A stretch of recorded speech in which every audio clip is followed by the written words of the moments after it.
Viewers, চলুন আজকে আমরা আরেকটি পৃথিবীর সর্ববৃহৎ একটি ধর্মীয় প্রতিষ্ঠান যার নাম ওয়াট ধাম্মাকায়। ওয়াট ধাম্মাকায় পাতুমতানি প্রদেশ, ব্যাংককের উত্তরে। এটি থাইল্যান্ডের সবচেয়ে বড় আধুনিক বৌদ্ধ মন্দিরগুলোর একটি। প্রতিষ্ঠার ইতিহাস: মন্দিরটি প্রতিষ্ঠিত হয় 1970 সালে। মেছি চান্দ্রা খোনোকোয়াং মা চান্দ্রা ভিক্ষু লুয়াংপুর ধাম্মাকায়। তারা ধম্মাকায় মেডিটেশন ধারার প্রচার করার জন্য মন্দিরটি শুরু করেন। ধম্মাকায় ফাউন্ডেশন শুরুটা কেমন ছিল? শুরুতে ছিল একটি ছোট্ট বাগানের মতো জায়গা। অল্প কিছু মানুষ ধ্যান করত, কিন্তু ধীরে ধীরে লাখ লাখ মানুষ ধ্যান শিখতে আসে।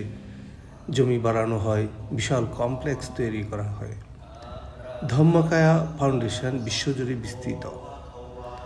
এখন 33টি দেশে 85টি শাখা, লক্ষ লক্ষ অনুসারী এই ধম্মাকায়ার। তাদের লক্ষ্য বিশ্বের নৈতিক ও বৌদ্ধ ধর্ম পুনর্জীবিত করা। ধম্মাকায়া ফাউন্ডেশন ভিক্ষু সন্ন্যাসীদের সংখ্যা, এটি বিশ্বের সবচেয়ে বড় মঠগুলোর একটি। এখানে 4000 ভিক্ষু নবদীক্ষিত সন্ন্যাসী ধম্মাকায় ফাউন্ডেশনের।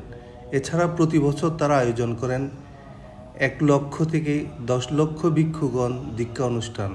এটি পৃথিবীর সবচেয়ে বড় ম্যাস অর্ডিনেশন প্রোগ্রামগুলোর একটি। দর্শনার্থী ধারণ ক্ষমতা ক্যাপাসিটি এই মন্দিরের সবচেয়ে অবিশ্বাস্য অংশ। ধম্মাকায়া বিশাল সোনালী স্তূপ, এটি পৃথিবীর অন্যতম বড় ধ্যানস্থল। এখানে একসাথে ধ্যান করতে পারে 3 লক্ষ থেকে 10 লক্ষ মানুষ পর্যন্ত।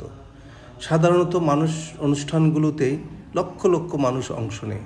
বড় উৎসব 1 মিলিয়ন প্লাস মানুষ আসে।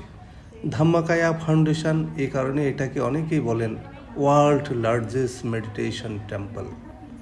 মন্দিরের আয়তন ও কমপ্লেক্স, পুরো এলাকা প্রায় 1000 একর, একটি ছোট্ট শহরের মতো। এখানে রয়েছে বিশাল ধ্যানস্থল, বিশ্ববিদ্যালয়, হাসপাতাল, আবাসন, টিভি স্টেশন, প্রকাশনা কেন্দ্র। অ্যাকোমোডেশন থাকার ব্যবস্থা মন্দিরে রয়েছে। হাজার হাজার ভিক্ষুর অবস্থান, লে পিপল গৃহ মানুষ থাকার ব্যবস্থা, বিদেশিদের জন্য মেডিটেশন রিট্রিট, নিয়মিতভাবে 10 লক্ষ লয় ফলোয়ার্স গৃহ অনুসারী সেবা পায়। ধম্মাকায়া ফাউন্ডেশন শিক্ষা ও সামাজিক কাজ, প্রতি বছর তারা